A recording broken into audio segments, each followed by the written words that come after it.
नमस्कार। Candid conversations के नए एपिसोड में आपका स्वागत है। आज मंगलवार है और प्रोफेसर अभय दुबे सर हमारे साथ साथ हैं। बहुत स्वागत है सर आपका।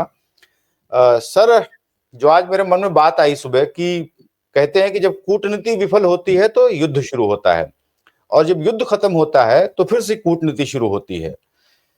तो जो ऑपरेशन सिंदूर के बाद जो भी झड़प थी भारत पाकिस्तान की, वो जिस भी ढंग से खत्म हुई, ट्रंप ने खत्म कराई नहीं कराई, अलग अलग क्लेम्स हैं, लेकिन अब जो हो रहा है वो दोनों तरफ से, इंडिया और पाकिस्तान की तरफ से कौन क्या कर रहा है, इसकी मैं जरा एक आपको झलक दिखाना चाहता हूं।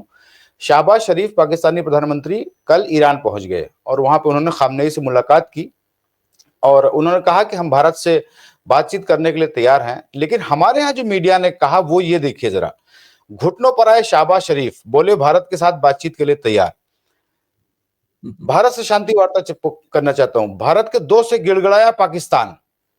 ये हमारे यहाँ की हेडलाइन है जो बता रही है कि कितना परेशान है और गिड़गिड़ा रहे हैं शाहबाज शरीफ। अब सर मैं आपको एक वीडियो दिखाना चाहता हूं।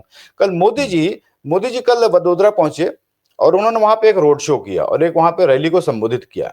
जरा उनका जो डायलॉग है बी ग्रेड फिल्मों का, वो भी जरा एक बार सुन ले, फिर मेरा सवाल मैं पूछता हूं। आपको अंधेरे में धकेल रही है, पाकिस्तान को आतंक की बीमारी से मुक्त करने के लिए पाकिस्तान के अवाम को आगे आना होगा, पाकिस्तान के नौजवानों को आगे आना होगा। सुख चैन की जिंदगी जियो, रोटी खाओ, वरना मेरी गोली तो है ही। मेरी गोली मेरी गोली तो है ही, ये मोदी जी बता रहे हैं कि मतलब वहां के आवाम को कि आप सुख चैन से रहिए, रोटी खाइए, अदरवाइज मेरी गोली तो है ही आपको। ये सर आपकी नजरों में अभी जो कूटनीति हो रही है, क्या आपको नहीं लगता है कि शाहबाज शरीफ एक लीड ले रहे हैं? वो खुद बाहर निकल के अपने दोस्त मित्रों से मिल रहे हैं जो उनके मित्र देश हैं। हमारे प्रधानमंत्री जी घर में ही बैठ करके डायलॉगबाजी कर रहे हैं और एक डेलीगेशन गया है, उस पर हम लोग खैर बाद में बात करेंगे। फिलहाल सर आप क्या देख पा रहे हैं कि कूटनीति में किसकी कूटनीति ज्यादा सफल चल रही है? देखिए, आपका प्रश्न जो है वो बहुमुखी है और थोड़ा सा मैं समय चाहूंगा उसके बारे में चर्चा करने के लिए। देखिए, मोदी जी का ये जो वक्तव्य है जो अभी आपने दिखाया, इसको दो हिस्सों में बांट के हमें समझना चाहिए। एक हिस्सा तो वो है जिसको आपने कहा बी ग्रेड फिल्मों का डायलॉग, उसको हटा दीजिए, नजरअंदाज कर दीजिए। मैं नहीं समझता कि पब्लिक इंडिया के मंच पर इस तरह की हल्की बात की गंभीरता से चर्चा की जाए। लेकिन उनके वक्तव्य का जो पहला हिस्सा है वो गौर करने काबिल है। उन्होंने कहा कि पाकिस्तान को आतंकवाद से मुक्त करने के लिए वहां की जनता को सामने आना होगा। ये बात उनकी सही है, मोदी जी की, प्रधानमंत्री की ये बात सही है। सवाल यह है कि क्या प्रधानमंत्री ने या प्रधानमंत्री के समर्थक मीडिया ने या प्रधानमंत्री के नीति निर्माताओं ने ऐसा कोई प्रयास किया है? भाई, रैली में भाषण देने से तो पाकिस्तान की जनता आतंकवाद को समाप्त करने के लिए आगे आएगी नहीं। उसके लिए भारत को एक पूरा नीतिगत ढांचा बनाना पड़ेगा, एक पॉलिसी स्ट्रक्चर बनाना पड़ेगा भारत को, जिसके जरिए पाकिस्तान की जनता अपनी सरकार की, अपनी फौज की आलोचना की तरफ जाएगी। जब उसकी आलोचना की तरफ जाएगी कि फौज उनके बीच में अलोकप्रिय होगी, नेताओं से सवाल पूछे जाएंगे, तो नेताओं को लगेगा कि अगर हम इसी रवैये पर चलते रहे, आतंकवाद को प्रोत्साहित करने के रवैये पर चलते रहे, तो हम जनता के बीच में बहुत अलोकप्रिय हो जाएंगे, हमें कुछ और करना पड़ेगा, ये पुराना रवैया छोड़ना पड़ेगा। क्या भारत सरकार ने ऐसा कुछ किया है? मोदी जी जो कह रहे हैं ठीक है बात उनकी, लेकिन क्या खुद वो ऐसा कोई काम कर रहे हैं? ऐसा कोई काम नहीं कर रहे। देखिए, आपने एक कहावत से अपनी बात शुरू की, मैं भी एक कहावत आपके सामने रखता हूं कि अगर आपके पास अपनी कोई रणनीति नहीं होती है तो आप किसी दूसरे की रणनीति का हिस्सा होते हैं। If you do not have your own strategy, then you are the part of somebody else's strategy.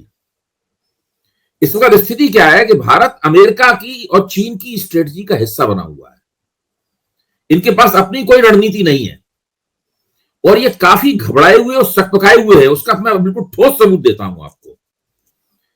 Bharat के विदेश सचिव विक्रम मिस्री इस वक्त अमेरिका जाने की योजना में हैं और भारत के जो डिप्टी एनएसए हैं पवन कपूर, जो उपराष्ट्रीय सुरक्षा सलाहकार हैं अजित डोभाल के बाद में, वो उनके ठीक एक हफ्ते बाद वहां पर जाएंगे। वो ये दोनों अमेरिका जाकर अमेरिकी ट्रंप प्रशासन के सामने ये बात रखेंगे कि भाई बार बार जो राष्ट्रपति महोदय ये दावा कर रहे हैं, ट्रंप दावा कर रहे हैं कि हमने भारत और पाकिस्तान के बीच में संघर्ष विराम कराया और हम ही कश्मीर के फैसले में पंच की भूमिका निभाएंगे, और अब वो प्रस्ताव के तौर पे नहीं कह रहे हैं, अब वो इस तरह से कह रहे हैं जैसे कि वो करने वाले हैं इस काम को। तो ये मत कहिए हमारी स्थिति बड़ी खराब होती है, बस ये कहने से पहले हमारे साथ कुछ बातचीत कर ली वगैरह वगैरह, मतलब ये बात कहने के लिए वहां जा रहे हैं, इनकी ये हालत है। दूसरे, चीन और तुर्की दोनों को भारत सरकार ने आधिकारिक रूप से ये कहा है कि आप पाकिस्तान का समर्थन करने से पहले हमारी जो संवेदनशीलताएं हैं इस संबंध में कृपा करके उनका भी ध्यान रखें। ये दोनों खबरें बहुत विस्तार से और अच्छी तरीके से प्रिंट मीडिया में प्रकाशित हुई हैं, इसलिए इनको ये बिल्कुल मैं अधिकृत बात कह रहा हूं। एक तरफ तो मोदी जी इस प्रकार की लफाजी कर रहे हैं, जो लफाजी उन्होंने पहले की कि मेरी नसों में जो है गर्म सिंदूर बह रहा है। अब दूसरी लफाजी ये की अपनी रोटी खाओ वरना मेरी गोली खाने के लिए तैयार रहो। तो इस लफाजी से कुछ नहीं होने वाला है। दरअसल जितने भी सर्वे आ रहे हैं निकल के, वो सर्वे बता रहे हैं। अभी कल एक दूसरे सोशल मीडिया प्लेटफॉर्म के ऊपर एक पूरा सर्वेक्षण प्रकाशित किया गया, सर्वेक्षण प्रसारित किया गया, जिसमें लोगों से सवाल पूछे गए कि राहुल गांधी ने विदेश मंत्री जयशंकर के वक्तव्य की जो आलोचना की है उसमें किन लोगों का क्या कहना है। तो उसमें निकल कर आया कि जो कम उम्र के लोग हैं वो बड़े पैमाने पर राहुल गांधी के साथ हैं इस मामले में। जैसे जैसे उम्र बढ़ती जाती है, जब आदमी 59 साल का होता है तब वो भारतीय जनता पार्टी की तरफ झुकता है। और दूसरी, भाजपा को बहुत ज्यादा बेचैन करने वाला तथ्य उसके अंदर ये निकल के आया, आप भी उस सर्वे को जरूर देखिए, बेचैन करने वाला तथ्य निकल आया कि महिलाएं बड़े पैमाने पर राहुल गांधी के साथ हैं इस सवाल के ऊपर। तो राहुल गांधी ने कहा कि जयशंकर ने पाकिस्तान को ऑपरेशन शुरू होने से पहले ही जानकारी दे दी। जब जयशंकर संसदीय समिति के सामने गए ऑपरेशन सिंदूर के ऊपर ब्रीफिंग करने के लिए, तो वहां भी उनसे पूछा गया, शायद राहुल गांधी ने ही उसमें ये सवाल उठाया कि क्या आपने उससे पहले जानकारी दे दी थी। तो जयशंकर बोले नहीं, हमने तो जानकारी उसके बाद दे दी थी। कल देश के प्रमुखतम सुरक्षा विशेषज्ञ डॉक्टर अजय साहनी, जो कॉन्फ्लिक्ट मैनेजमेंट स्टडी के संस्थापक हैं और साउथ एशिया टेररिज्म पोर्टल चलाते हैं, उनसे जब सवाल पूछा गया कि ये जयशंकर ने जो किया है उसमें विदेश मंत्रालय का तो कहना यह है कि उन्होंने ऑपरेशन के 22 मिनट के ऑपरेशन के बाद उन्होंने पाकिस्तान को जानकारी दी। तो बोले कि भाई वो क्या कहते हैं इससे क्या फर्क पड़ता है, हमने उनका वक्तव्य खुद सुना है, बोलते हुए उन्हें सुना है। वो कह रहे हैं at the start of operation, तो जब वो कह रहे हैं खुद ही at the start of operation, तो हम कैसे उनकी बात मान लें कि उन्होंने ऑपरेशन के बाद किया। वो साफ कह रहे हैं अजय साहनी कि अगर और कोई व्यक्ति इस प्रकार की हरकत करता तो उसको देश से गद्दारी में, या वो सवाल पूछने वाले पत्रकार से कह रहे हैं कि हम लोग अगर ये बात करते तो हम लोगों को ट्रीजन में, देश से गद्दारी में लंबी जेल काटनी पड़ती। लेकिन भारत सरकार ने आधिकारिक रूप से ये काम किया, विदेश मंत्री ने आधिकारिक रूप से ये काम किया। उन्होंने कहा अभी तक हम लोगों को इसका महत्व समझ में नहीं आया है कि ये जो घटना हुई है इससे, वो कहते हैं इससे क्या हुआ। इससे पहली बात तो ये हुई कि जो अटैक में एक सरप्राइज का एलिमेंट होता है, मतलब आपका विरोधी चकित रह जाए जब आप अटैक करें, वो सरप्राइज एलिमेंट खत्म हो गया, नंबर एक बात। दूसरा बात ये हुई कि वो हाईएस्ट अलर्ट पे चला गया। तीसरी बात हुई कि आप कहते रहे कि हमने सुरक्षा सेनाओं को खुली छूट दी है, दरअसल खुली छूट नहीं दी है, आपने एक हाथ पीछे बांध दिया कि जब आप दुश्मन के क्षेत्र में 100 किलोमीटर अंदर जाकर हमला करेंगे तो आपका हमला फौजी प्रतिष्ठानों के ऊपर नहीं होना चाहिए। उनके हाथ भी आपने बांध दिए। भाई आप दुश्मन के क्षेत्र में 100 किलोमीटर अंदर जा रहे हैं, आप लोगों को मारने के मकसद से हमला कर रहे हो, बाद में दावा भी कर रहे हैं कि हमने 100 लोग मार दिए। तो फिर इसका क्या मतलब। तो वो पूछ रहे हैं, अजय साहनी पूछ रहे हैं कि कौन सा वो महान रणनीतिकार है जिसने ये योजना बनाई। वो महान रणनीतिकार कौन है जिसने ये योजना बनाई, उसका नाम तो बताओ। फिर उससे एक सवाल पूछा गया कि इसमें भारत को फायदा रहा कि पाकिस्तान को फायदा रहा? तो उन्होंने कहा कि इसमें ना भारत को फायदा हुआ ना पाकिस्तान को फायदा हुआ, इसमें किन्हीं और लोगों को फायदा हुआ है इस पूरे 4 दिन के फौजी संघर्ष में। किन लोगों को फायदा हुआ वो साफ कहते हैं कि चीन को सबसे ज्यादा फायदा हुआ। चीन ने पाकिस्तान को अपने हथियार उद्योग का शोकेस बना रखा है और इस 4 दिन के फौजी टकराव में वो उन हथियारों की आजमाइश हो गई और इससे चीनी कंपनियों के शेयर अंतरराष्ट्रीय शेयर बाजार के अंदर ऊपर चले गए तेजी के साथ में। और चीन बहुत बड़े पैमाने पर अफ्रीका में और दूसरी तमाम जगहों पर एशिया में अपने हथियारों को बेचेगा, क्योंकि उसने साबित कर दिया है कि उसके हथियार प्रभावी हैं। ये सब देश का सबसे बड़ा, ये कुंवर पाल सिंह गिल के दामाद हैं और देश, मैं तो मुद्दतों से इनको पढ़ रहा हूं और सुन रहा हूं, ये देश के सबसे बड़े रक्षा विशेषज्ञ हैं और इतने गंभीर तथ्यात्मक तरीके से, बहुत ही संतुलित तरीके से उन्होंने कहा मैं इसकी कोई चिंता नहीं करता कि राहुल गांधी क्या सवाल कर रहे हैं। मैं राहुल गांधी को न सुनता हूं न पढ़ता हूं, साफ कह रहे वो, हमें उससे कोई मतलब नहीं है। मैंने तो खुद भी बयान पढ़ा है रक्षा मंत्री का, देखा है राहुल गांधी क्या कहते हैं, इससे क्या फर्क पड़ता है। तो जब ये स्थिति हो रही है, अच्छा, और जो सर्वे आ रहे हैं जिनमें जनता की लोकप्रिय राय का सवाल है, सर्वे आ रहे हैं, उन सर्वे में जनता का एक बड़ा हिस्सा जो आमतौर पर मोदी और भाजपा का प्रशंसक है, वो इन सवालों को उठा रहा है जो कि डॉक्टर अजय साहनी उठाते हुए दिख रहे हैं। और जो सवाल कांग्रेस पूछ रही है लाइन से, मुझे क्या लगता है, पहली बार मुझे लग रहा है कि कांग्रेस भारत जोड़ो यात्रा में एक ऐसा क्षण आया था जब लगा था तो कांग्रेस अपने पत्ते सही तरीके से खेल रही है। उसके बाद से तो कांग्रेस ने फिर भाजपा ने बहुमत खो दिया 4 जून को। उसके बाद ये एक ऐसा क्षण है जिसमें मुझे लगता है कि कांग्रेस विपक्ष के नेता की भूमिका बहुत अच्छे तरीके से निभा रही है।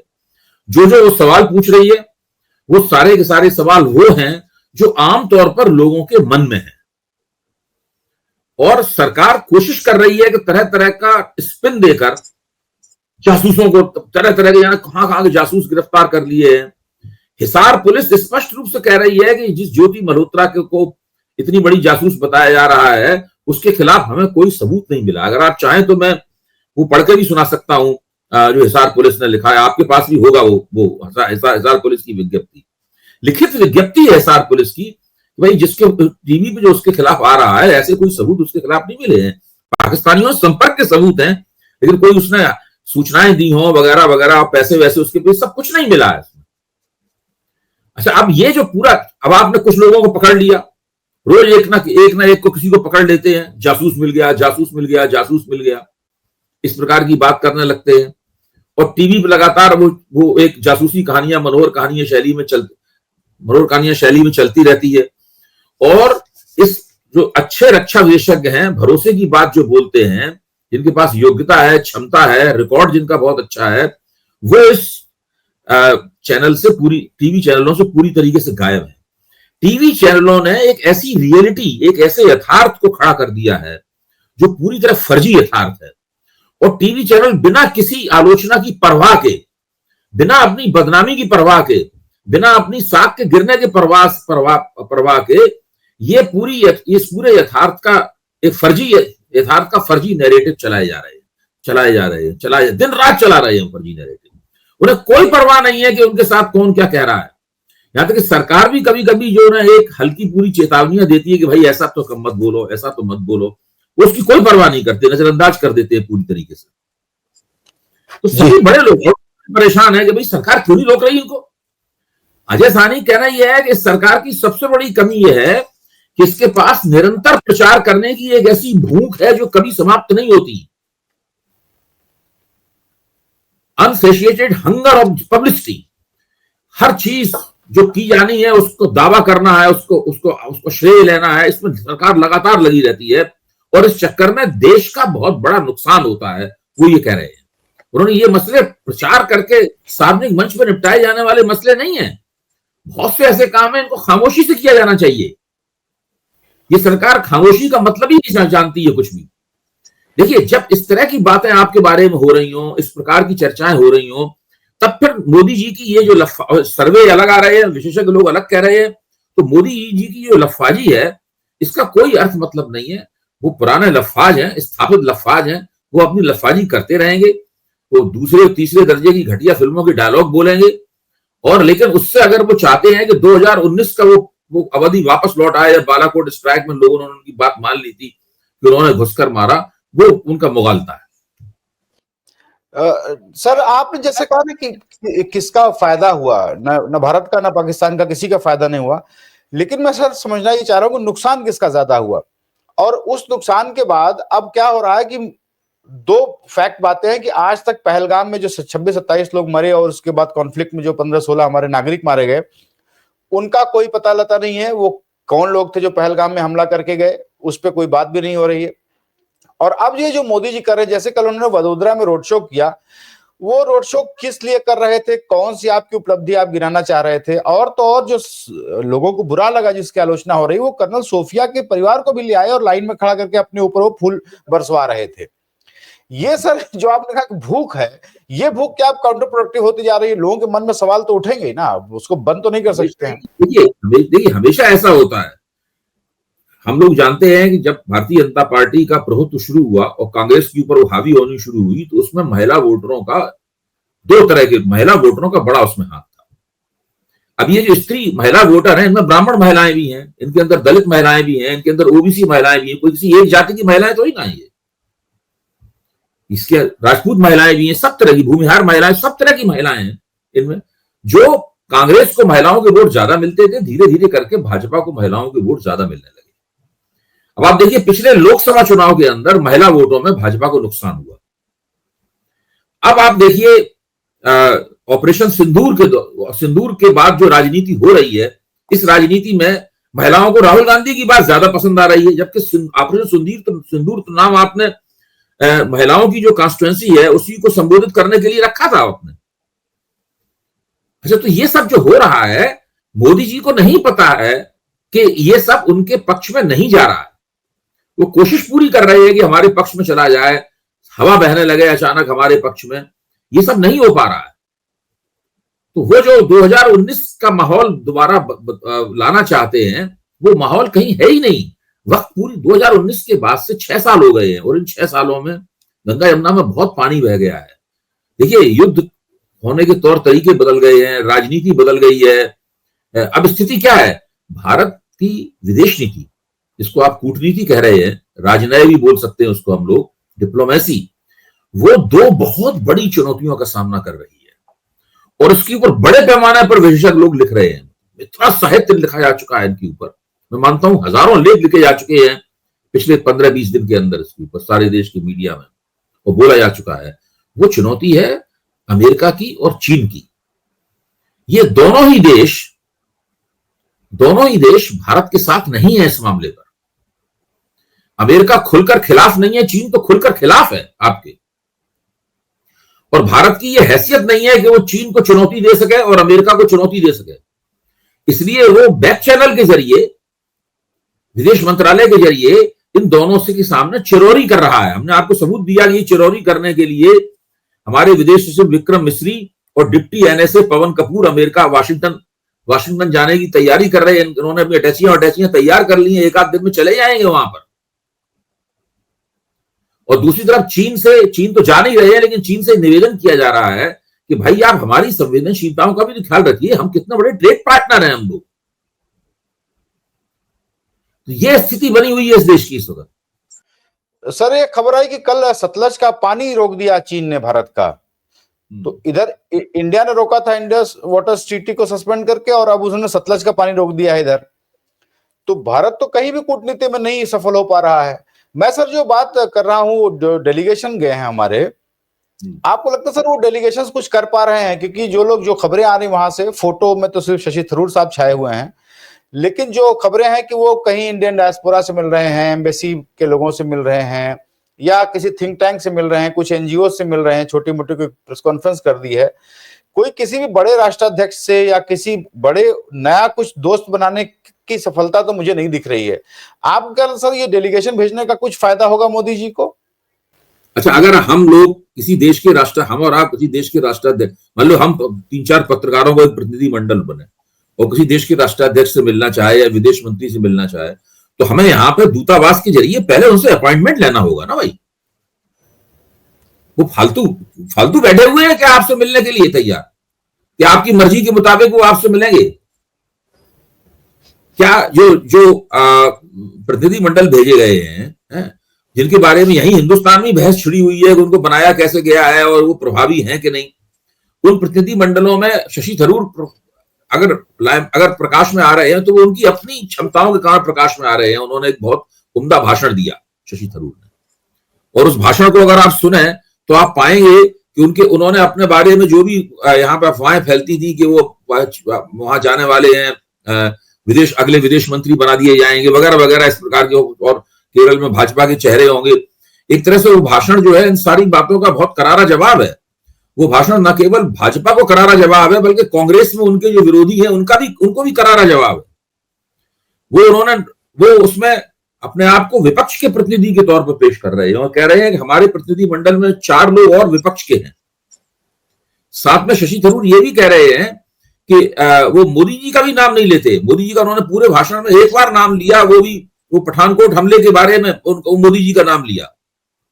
ये जो पहलगाम में जो हमला हुआ इस सिलसिले में मोदी जी का नाम तक नहीं लिया उन्होंने। तो वो जिस तरीके से शशि थरूर ने अपनी बात रखी है, जिस भाषा में बात रखी है, वो उनकी व्यक्तिगत प्रतिभा है और उन्होंने बहुत उम्दा तरीके से अपने आप को लोगों के दुनिया के सामने पेश किया। दूसरे जो प्रतिनिधि मंडलों में लोग गए हैं उनके पास शशि थरूर मुख्य तौर पर विदेश सेवा के व्यक्ति हैं। मुद्दतों तक उन्होंने यूनाइटेड नेशंस में काम किया है राजनीति में आने से पहले। बाकी लोगों में सब क्षमताएं नहीं है। ये लोग तो सैर सपाटा करके और कुछ औपचारिक किस्म की उपस्थिति जता के वहां से चले आएंगे। तो क्या भारत सरकार विदेश मंत्रालय को पहले इन्हें अपॉइंटमेंट दिलवाने चाहिए थे? अपॉइंटमेंट पहले से फिक्स होते, आप जाते और मिलते। अब आप भारतीय डायस्पोरा जो हमेशा उतावला रहता है किसी भी भारतीय नेता के मिलने के लिए, वो तो उनके संगठन होते हैं, आप वो संगठन बहुत जल्दी सक्रिय हो जाते हैं। 10, 20, 50, 100 लोग आपके लिए, 200, 300 लोग वहां हर जगह जमा हो जाते हैं। तो ये तो जो हो रहा है इसके पीछे भी कोई बहुत ही नियोजित, इसीलिए मैं कह रहा हूं कि जब आपके पास अपनी कोई रणनीति नहीं होती तो आप किसी दूसरे की रणनीति का हिस्सा बन जाते हैं। जी, यही स्थिति भारत की है। जी सर, समय खत्म हो रहा है तो मैं जरा चुनाव की बात कर लूं, क्योंकि ये आफ्टरऑल ये सारा कुछ चुनाव के लिए हो रहा है। बिहार का चुनाव सामने है और एक सर कल खबर मैंने कहीं पढ़ी कि जब ये पता चला कि शायद AIMIM जो असदुद्दीन ओवैसी की पार्टी है वो बिहार में महागठबंधन के साथ आना चाहती है या कुछ बातचीत चल रही है, RJD के लोगों से वो लोग मिले हैं। आपकी नजरों में सर जो माहौल है उसमें अगर ओवैसी साहब आते हैं महागठबंधन में तो ठीक होगा या नहीं ठीक होगा? देखिए, ओवैसी साहब महागठबंधन, विपक्ष के गठबंधन में आने की कोशिश अभी से नहीं कर रहे हैं। वो बहुत दिनों से कोशिश बात में लगे हुए हैं। उनको कोई लेता नहीं है गठबंधन में, क्यों? गठबंधन में बहुत से लोगों को शक है कि वो भारतीय जनता पार्टी के ट्रोजन हॉर्स हैं। वो काठ के घोड़े, भारतीय जनता पार्टी के काठ के घोड़े हैं, ट्रोजन हॉर्स हैं। मतलब उनके पेट में कुछ और है। ट्रोजन हॉर्स जब ट्राई के लोग बाहर निकले तो उन्होंने देखा कि समुद्र के किनारे जो है एक लकड़ी का घोड़ा खड़ा हुआ है। तो उन्होंने सोचा कि ये कुछ, वो यूनानी तो बहुदेववादी थे ना, तरह तरह के देवताओं में विश्वास करते थे, ये भी शायद कोई देवता वगैरह है। तो उसको वो खींच ले गए अंदर और उसके पेट में जो है वो यूनानी सैनिक भरे हुए थे। उन्होंने बाहर निकल के रात में आक्रमण कर दिया और ट्राई को जला के खाक कर दिया। ये बहुत मतलब एक जो ओडिसी होमर का लिखा हुआ महाकाव्य है उसकी घटना है। तो ये वो ट्रोजन हॉर्स तो मुहावरा बन गया है कि ये भारतीय जनता पार्टी के ट्रोजन हॉर्स हैं। इस छवि से वो जब तक मुक्त नहीं होंगे तब तक उन्हें मुख्य विपक्ष का हिस्सा नहीं बनाया जाएगा। अच्छा, बिहार के चुनाव में उनका प्रदर्शन पिछले चुनाव में कुछ ठीक रहा था, बाकी कहीं उनका प्रदर्शन उल्लेखनीय नहीं रहा है। बिहार के चुनाव में उल्लेखनीय प्रदर्शन रहा, इसलिए हो सकता है कि उनके प्रस्ताव के ऊपर तेजस्वी यादव एक बार सोचा कि इनको अगर मिला लिया जाए, कुछ सीट इनको दे दी जाए तो वोट जो बर्बाद करते हैं थोड़े बहुत मुसलमानों के, वो वोट ये बर्बाद नहीं होंगे और बहुत अच्छा कंसोलिडेशन, मुसलमान वोटों का अच्छा ध्रुवीकरण हो जाएगा। तो हो सकता है इस दृष्टि से उनके ऊपर सोचा जाए, वरना उनकी जो अपनी छवि है भारतीय जनता पार्टी के एक खुफिया एजेंट के तौर पर, वो छवि अभी तक मेरे विचार से कायम है। हो सकता है कि भारतीय जनता पार्टी की तरफ से भी उनको कोई लिफ्ट ना दी जा रही हो अब, तो उसकी वजह से वो चाह रहे हो ऐसा करना। इसलिए यही मेरे ख्याल से अब हम लोगों को नजर रखनी पड़ेगी, समझना पड़ेगा कि इसका क्या मतलब है। जी नहीं सर, एक और ट्रोजन हॉर्स की बात कर लें हम लोग। यूपी में बहन मायावती जी के बारे में भी ऐसे ही आरोप लगाए जाते हैं कि वो भाजपा की बी टीम है, भाजपा के हिसाब से टिकट बांटती हैं, उनके ही सेटिंग वेटिंग करके, और वो अपने ही एक तरीके से चलती हैं। जब देश कहीं जा रहा होता है तो वो कुछ नया चला रही होती हैं। लेकिन ऐसी खबरें बहुत सालों से चल रही हैं कि राहुल गांधी बहुत इच्छुक है कि मायावती आए इंडिया गठबंधन के साथ। जब से इंडिया गठबंधन बना तब से इवन राहुल गांधी जी ने बयान भी दिया चुनाव के बाद कि हम चाहते थे कि वो आए, लेकिन बहन जी नहीं मानी, जो भी कारण रहा हो। लेकिन सर दो कारण हो सकते हैं ज्ञानेश जी, इसके पीछे दो कारण हो सकते हैं। पहला कारण तो इसके पीछे ये हो सकता है कि केवल समाजवादी पार्टी और कांग्रेस में जब गठजोड़ होता है तो कोई भी तीसरा पक्ष ऐसा नहीं होता है जो समाजवादी पार्टी का प्रभुत्व है उत्तर प्रदेश की राजनीति में उसको थोड़ा प्रतिसंतुलित कर सके। तो उसमें कांग्रेस उस समाजवादी पार्टी का जो दैत्याकार उपस्थिति है उत्तर प्रदेश के मंच पर, राजनीतिक मंच पर, उससे कांग्रेस काफी दब जाती है। अगर बसपा होगी वहां पर तो न केवल दलित वोटों का फायदा होगा उससे, और मुसलमान वोटों के भटकने की सारी गुंजाइशें समाप्त हो जाएंगी। और उसमें समाजवादी पार्टी का जो बहुत बड़ा प्रभुत्व है वो प्रभुत्व भी थोड़ा सा उतना बड़ा नहीं रहेगा, और उस पूरी प्रक्रिया में कांग्रेस को थोड़ी सी गुंजाइश और ज्यादा मिल सकती है। मतलब एक तो उसके पीछे कारण ये है। दूसरा कारण बिल्कुल स्पष्ट रूप से है कि वो समाजवादी पार्टी और कांग्रेस और सपा का अगर कोई गठजोड़ बनता है और जमीन पर उसके अंदर अच्छा हेल मेल, अच्छी तरह जेल होते हैं वो लोग, तो भारतीय जनता पार्टी की पराजय निश्चित है। अच्छा, मेरा मानना यह है कि खुद मायावती कभी भी इस प्रस्ताव को स्वीकार नहीं करेंगे। भाई पिछली बार भी तो मायावती के सामने ही प्रस्ताव आया था, राहुल गांधी ने यह भी तो कहा है, तब भी उन्होंने स्वीकार नहीं किया था। मायावती को विपक्ष इंडिया गठबंधन के साथ जाने में कोई रुचि नहीं है। देखिए ओवैसी मायावती में फर्क क्या है? ओवैसी हमेशा कोशिश करते हैं कि वो क्योंकि वो विपक्षी गठबंधन के साथ चले जाए। विपक्षी गठबंधन जब उनको लिफ्ट नहीं देता, तरजीह नहीं देता, तब फिर वो अपने कुछ अपने राजनीति करते हैं। वो राजनीति संदिग्ध होती है उनकी। मायावती तो कोशिश ही नहीं करती है विपक्षी गठबंधन के साथ जाने की। उन्होंने इंडिया गठबंधन के खिलाफ कम से कम तो 100 बयान तो दिए होंगे आज तक। नहीं सर, बयान तो वो देती रहती। मेरा कहना यह है कि वो इंडिया गठबंधन से दूर रह करके ज्यादा फायदेमंद नहीं रहा इंडिया गठबंधन के लिए, या आना उनका ज्यादा फायदा, क्योंकि अगर वो आएंगे शायद अखिलेश यादव फिर ना रहे इंडिया गठबंधन में।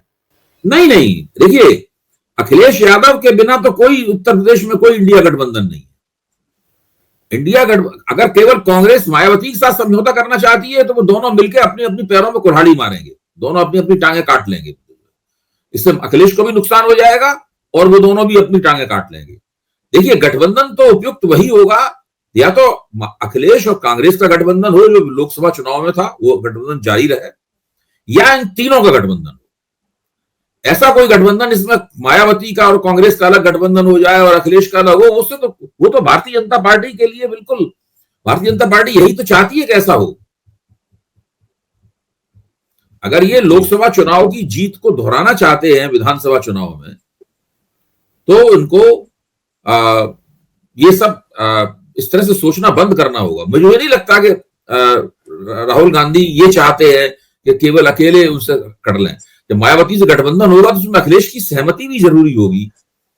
फिर एक बार फिर उत्तर प्रदेश के दो लड़के और उनकी दोनों की बुआ जो है बैठेंगी एक मंच पे और आपस में बातचीत करके सीटों के बंटवारा करके कौन अच्छा। और विधानसभा चुनाव में गठबंधन और भी मुश्किल है, क्योंकि वहां तो लोकसभा चुनाव में फिर भी आसान था कि वहां पर कोई प्रधानमंत्री पद के जो उम्मीदवार थे नहीं है। राहुल गांधी प्रधानमंत्री पद के उम्मीदवार हो सकते हैं, अखिलेश और मायावती तो है नहीं उम्मीदवार प्रधानमंत्री पद की। लेकिन उत्तर प्रदेश में तो ये दोनों ही मुख्यमंत्री पद के उम्मीदवार हैं। कम से कम एक तो उम्मीदवारी अपनी छोड़नी पड़ेगी। बहन जी को तो प्रधानमंत्री भी लोग बना रहे थे इनके पार्टी वाले, एक सीटें एक भी नहीं है, अलग बात है। लेकिन बसपा वालों की मांग थी कि बहन जी को अगर प्रधानमंत्री का चेहरा घोषित कर दिया जाए तो वो इंडिया गठबंधन में जाने पर विचार कर सकती हैं। तो सर आज का समय खत्म हो गया है। इस तरह की अफवाहें चलाई जा रही थी, हम लोगों ने भी अफवाहों पर गौर किया था उन दिनों।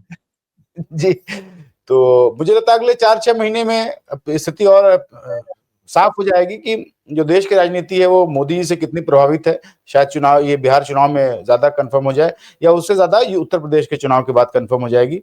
तो सर आज के लिए इतना ही। दर्शकों का भी बहुत बहुत धन्यवाद। सर हमें हमसे बात करने के लिए आपका बहुत बहुत धन्यवाद। Thank you so much.